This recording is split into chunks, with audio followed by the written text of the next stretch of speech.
historically underappreciated because if you were Mexican, if you were Latino back in the day, wasn't but 2.5 neighborhoods in Sacramento County that your ass could get a home loan approved to get a house out of. This was one of them. So much love to Gardenland. Much love to Gardenland. All y'all out there. Now, this is a big one for me because this will be a big one for anybody because this actually at a certain point, Garland at a certain point literally had the largest concentration of Mexican homeowners in Sacramento County.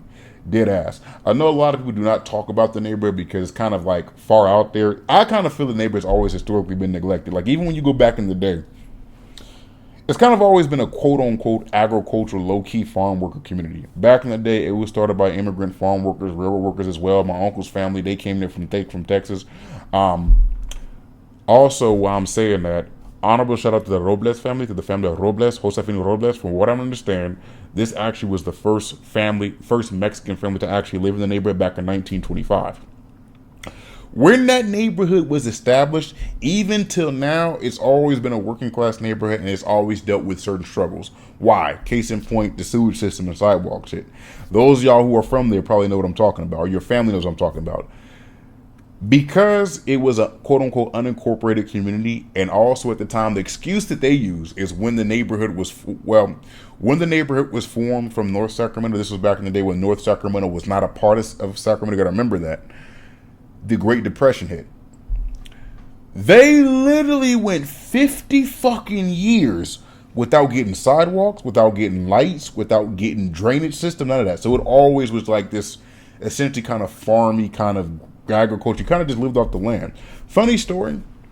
So back in the day, like way back in the day, anything west of Northgate Boulevard essentially was farmland, or just like basically just fields.